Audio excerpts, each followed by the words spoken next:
Hello, South Africa and the world. It is 7 p.m. on a Sunday. And yes, you've got it right. It's time for Straight Talk with me, Sifiso Mahlangu. It's a few days after the ANC's policy conference and the drama continues. The South African Council of Churches says it hopes to destabilize Parliament. But Bishop Clyde has a response for them. Bishop, I welcome you to the show. Thank you, sir. Nice to be with you. Thanks for having me on Straight Talk. You've recently written back to the South African Council of Churches, and I want to highlight on your response to them. The church has played an integral role in South Africa, particularly leading to this democracy. However, there seems to be a strained relationship between the church and the current government administration. So if I can draw your attention, Bishop, you say the South African Council of Churches is of the view that it has resorted to these public actions as it was ignored by the ANC leadership when it called for a special meeting with the top six. According to it, what broke the camel's back was when it finally got a message that only 3 members of the ANC top 6 were present. So this highlights that the South African Council of Churches asked for a meeting with the ANC top 6. And when that didn't happen, all hell broke loose. Talk to me about your response to the South African Council of Churches, Bishop. Well, basically, I came across an article that was published in last week's City Press, in which the subject matter that you're dealing with currently was publicized. And what intrigued me into the topic was the fact that the Council of Churches now begin to relay what would be their next step of action, or plan of action for that matter, that being that they are now going to lobby members of Parliament to vote a specific way. And they would like to then, out of that, see that Parliament grinds to a halt. And I thought that was an interesting perspective on their part. The premise for that is anchored in the fact that they have solicited opportunities to engage the ANC leadership, in particular the top 6. And they did get an opportunity to meet with, but not all of them. It appears that the SACC leadership then was offended by the fact that they were only able to meet with 3, and they were brought into a room where there were a whole host of other people that they did not write to, but are of course ANC leaders in that regard. Out of that, they have now embarked upon a program of action that, in a sense, leads us to a place where they are lobbying the current members of Parliament of the African National Congress to vote a specific way. So, Bishop, let me understand this from your view. Are you saying that the South African Council of Churches has got a political preference and it is against President Jacob Zuma? Yeah, I think it's emphatic. It would not be far-fetched to make that analysis or draw that conclusion, because you look at the campaign that they've been busy with, and they've been emphatic. You know, I mean, Bishop Mpulwana, the General Secretary of the SACC, says they did not intend to do as much damage or harm to the president. So it's clear who their focus is at this point in time. And I think, for me, it is exactly there that a problem emanates, because if the SACC, which in its history was this sterling movement and organization, in 2017 or 2016, in this particular epoch, confines itself to a pure political agenda, we then must ask, is the SACC currently not hijacked for political pursuit? And if it is the case, how does the society, how does the political parties engage the SACC still within the religious context if it is purely political at this point in time? If someone has hijacked the South African Council of Churches, who is it? For me, it's a question of leadership. Just you know, in all organizations, leadership is responsible. So if there would have been a hijacking of, for a political agenda, then it's led by leadership. So ultimately, you look at who makes the pronouncements, you look at who convenes these press meetings, and you also ask who leads the SACC currently. The SACC has been very robust in its discussions, and it's in its discrediting of the current leadership of President Jacob Zuma. But you say in your writing, Bishop, that Zuma's biggest weakness has been his tolerance for being personally abused. Do you not think that you're running at the risk of getting the church entangled in debates that the church should not be engaged in? I think the church is already engaged. The church, and we have to look at what the church is, who the church is. The church is engaged because the church is part of society. The involvement of the SACC currently, they're involved in the whole subject matter. So there is no place for neutrality where we stand right now. I think neutrality would be the biggest part of partiality as we purvey our current environment. The point I'm making when I'm saying that the current president has been exceptionally tolerant, I have to then take you back to a time around about 2004 when Archbishop Desmond Tutu at the time came out, you know, and addressed the ANC and its leadership by the same token. Then it was Mbeki.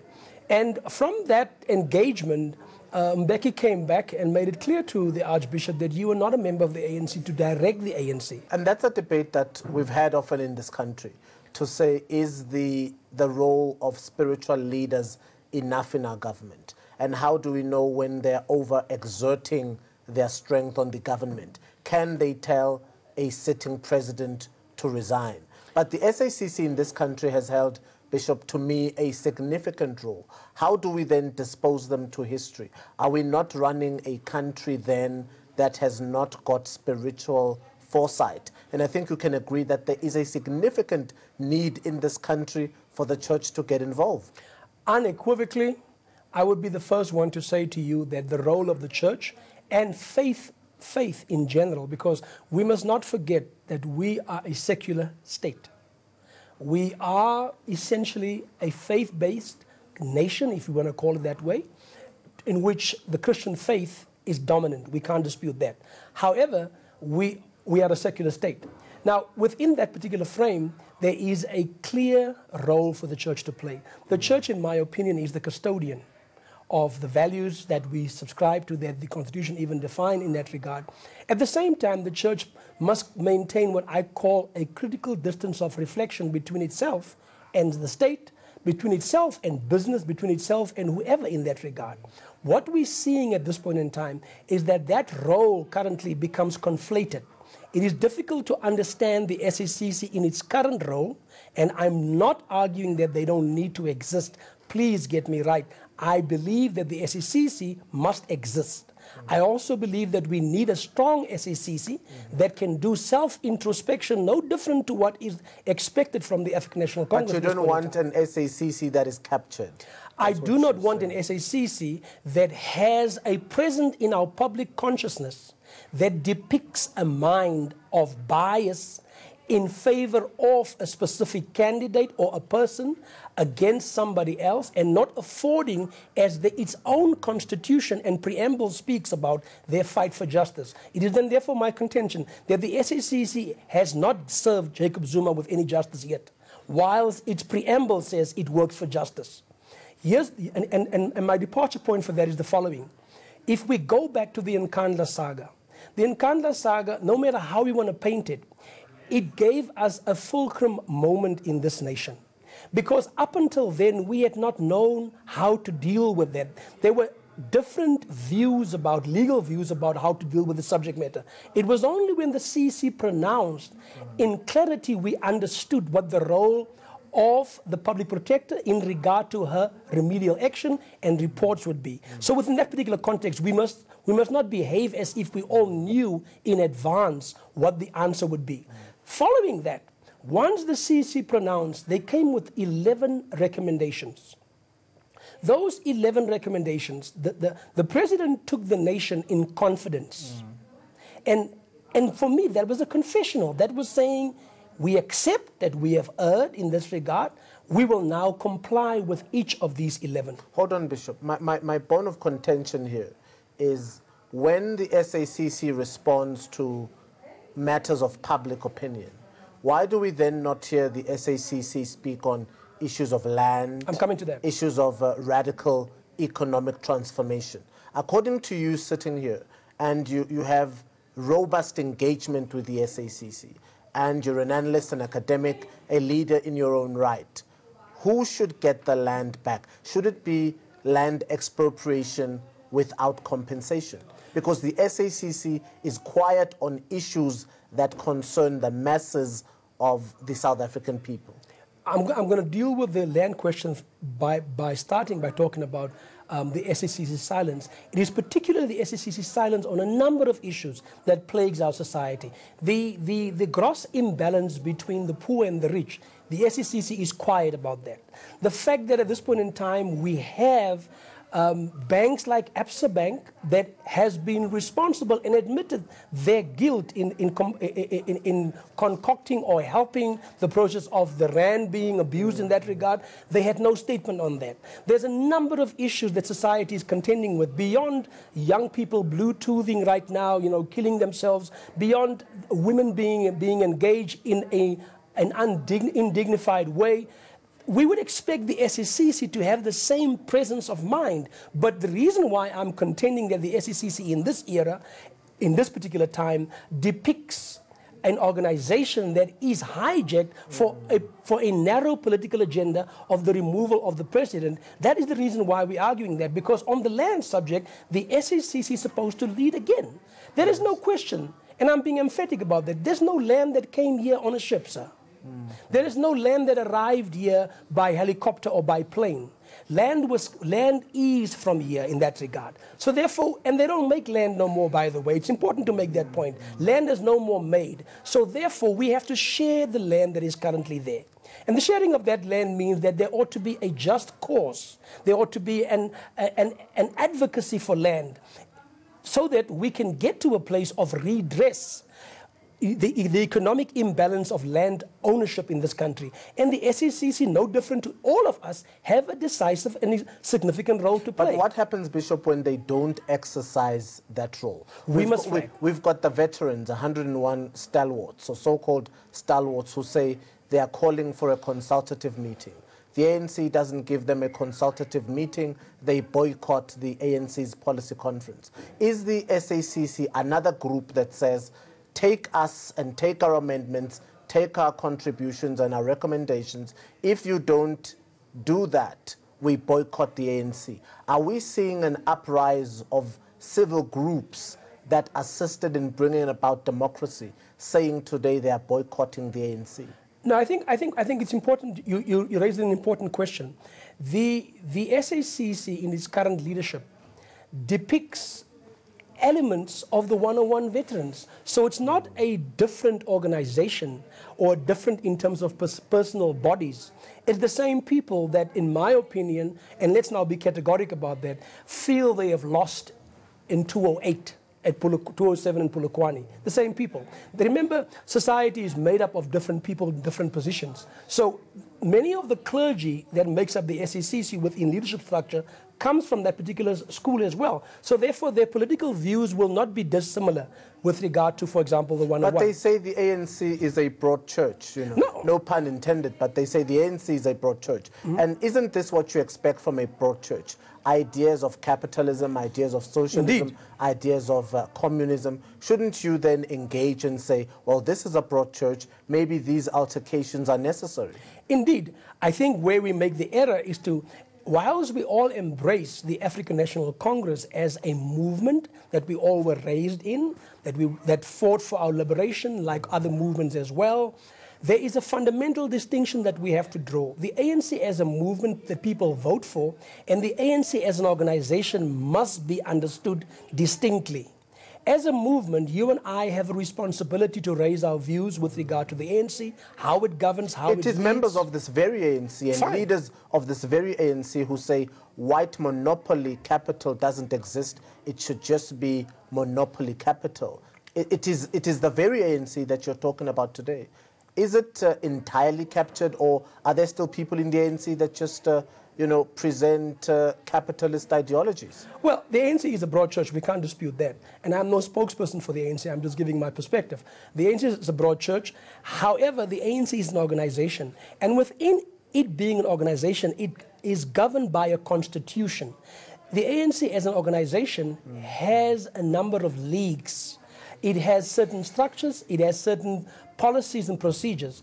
And so it would not be right for somebody outside the ANC to deny the ANC the opportunity to function as an organization when the ANC says we will direct our members in parliament to vote X.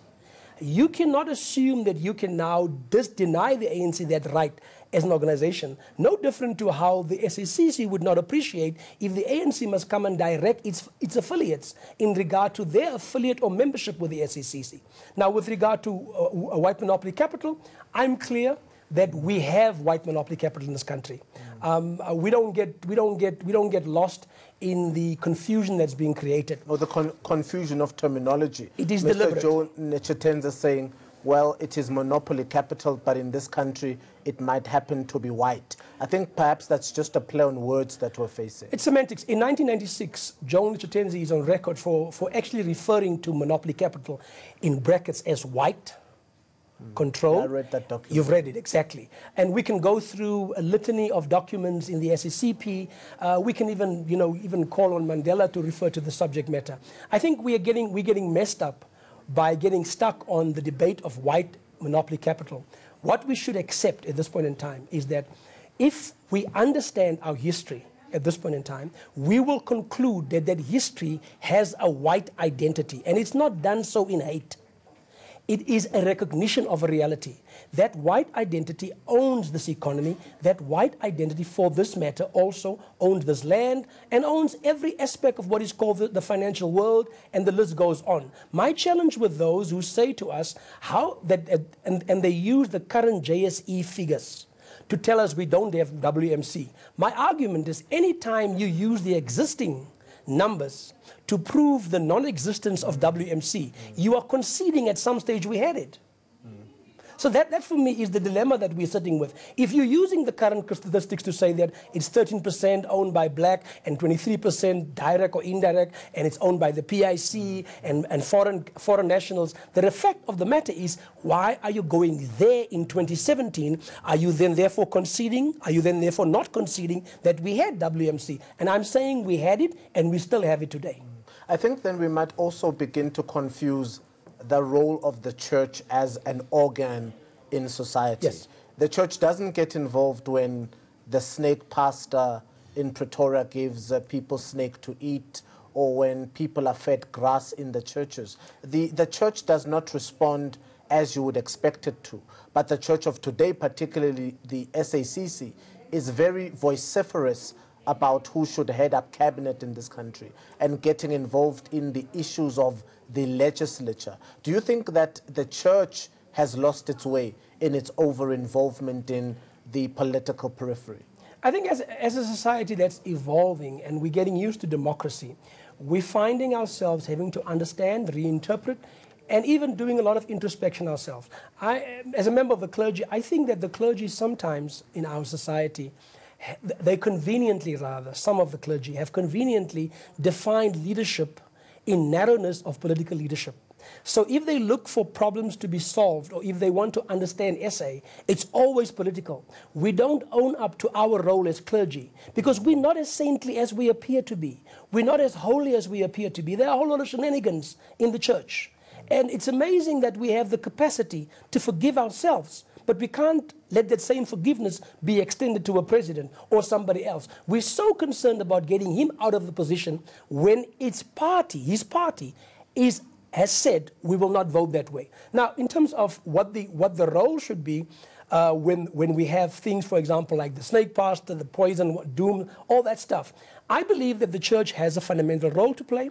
All organizations and all bodies supposed to be vociferous and clear about that. What I find troublesome with the SACC is its silence, or rather its mumbled opinion on the subject matter like that, which is right within their sphere, but it's very bold and brazen utterances concerning the politics of our nation. I'm not suggesting they should not be involved. I'm just saying there seems to be an imbalance, and it's on that premise and diaphragm that I want to argue. It appears the SACC wants to be a political party, and if that's the desire of the SACC, they should call the IEC, because it claims that it has the numbers. Now, if you have the numbers, then certainly register your party. The IEC. Call the IEC and then register a party. I mean, we have Kenneth Mishwe of the ACDP in there. No problem with that. We can have another party in the 150 parties we already have. The ANC was born in a church in Bloemfontein. And for that matter, it has been a Christian organization for many, many years. But many in this point in time doubt its Christian morals and Christian fiber. Should it not be the SACC or people who are generally the Christian population of South Africa who remind government to say, hey, look, the mines have always been here and these mines belong to the African people who live here. Why are we having a debate about the mining charter? Give black people access to mining rights, give black people land, give black people free education. Should it not be the Christian community that charts the way forward for radical economic transformation? I believe that every aspect and every group in society and every definition of society has a role to play in this regard. I don't want to overemphasize the role of the Christian faith for the simple reason that I'm conscious of the fact that even though the Christian faith is a majority by all accounts, the fact of the matter is we have a number of other faiths in this particular society. And so the chartering of that way can be led by any group of people that are convinced that it has the same values of justice, equity, and the pursuit of happiness for all people. I'm just concerned, Bishop, that the Christian population of this country is very empathetic on things that it wants to get involved in. But for things that really concern the South Africans on the ground, you don't hear Christian speaking. What is the reason for that? I think, well, there could be a number of reasons for that. Again, it's not a new phenomenon. Within the apartheid era, remember, it took time to convince the church to be involved in the struggle. Even though the African National Congress in 1912 was born in Waihoek in the Methodist Church, and I say always that the church, the ANC as a party, its umbilical cord runs through the pulpit. So the church will always be involved. There will always be people that are actively involved in church life and that are members of the African National Congress. And the church ought to be a conscious. We're not denying that.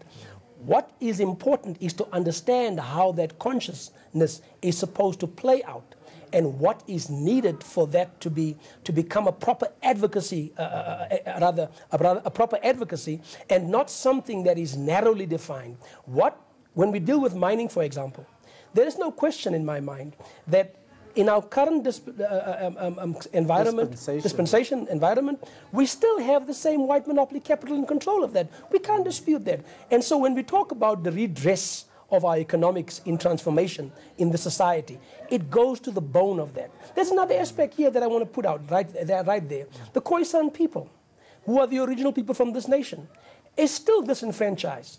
The church, the SACC, is absolutely quiet about that. It doesn't matter how you look at it. The reality is that there are a plethora of things that we must engage, and I see there is a huge role for the church to play. But we cannot afford the church to be hijacked for a mere narrow political agenda that causes more division than building in this point in time.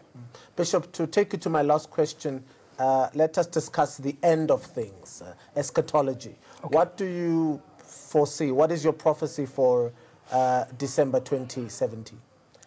I think in order to appreciate 2017 December, we need to look at the last speech that the president made, maybe combine the last and the first. And I know that we have got different views, but I think the president attempted to give us a line, a direction in regard to let us work for unity. Now, we may not agree with the proposals for that unity, but what is fundamental is that the African National Congress, from where I sit as a voter of the African National Congress, is emphatic. It wants unity. My engagement with people within the African National Congress at leadership is that they want unity. I don't think people want to really have disunity. However, the devil is in the detail, as we always say. So therefore, it'll take concerted effort to bring the African National Congress come December to a place of understanding that unity is not an option, but it's the only option. Now, when I forecast and look at my particular way where I see it, I am seeing that the ANC will emerge with a new leadership that will begin to work for that unity. To me, it is not a subject matter of who gets it and who doesn't get it. I accept the fact that the branches will decide who it wants as their representative to lead this nation in whether it's top 6 or top 9 in that regard, and I accept. Once the ANC has come to a decision to have a president, I submit to that president in regard to the fact that he becomes or she becomes the ANC president and then therefore the leader of society. I think what is troublesome is how there are people who predict a 2019 downfall of the ANC. And the interesting thing is those who make the analysis are from the ANC. So we're asking ourselves, what is this? Is this in a sense a prophecy? Is this a wish? Is this a prayer? Is this a means or a tool by which you want to get your way by telling people all the time, come 2019, even Jeremy Cronin said the other day, the ANC will be such a mess. I hold a different view. I think if it is that Jacob Zuma is such a problem and will not be contesting in 2019, meaning the ANC was then, according to some, at its weakest with Jay-Z. He will not be present. So how can the ANC bounce further down instead of up from that base? So for me, the argument doesn't make sense. I'm holding the view that the African National Congress, as always, will find a means to rise above the current disunity, the factionalism, and it will find a means to engage the society that votes for it, to give us leadership that will lead us in that regard, that will realize the reality of radical economic transformation. That, for me, is non-negotiable at this point in time. Bishop Clyde Romelane, the sermon is over. Thank you for coming. Thank you, Mr. Mahlangu. I appreciate being with you and Stay Talk today. Yeah, I hope you'll come again when we have more time. Thanks again, sir. It'll be only an honor. Thank you. And that was Bishop Clyde Romelane talking back to the South African Council of Churches. Is the capture of the church a reality in this country? Is radical economic transformation and the redistribution of land a scary thought for some? This has been Sifiso Mahlangu, Straight Talk, only on Channel 405 on DSTV, every Sunday at 7 p.m. Pray for South Africa. It's been straight.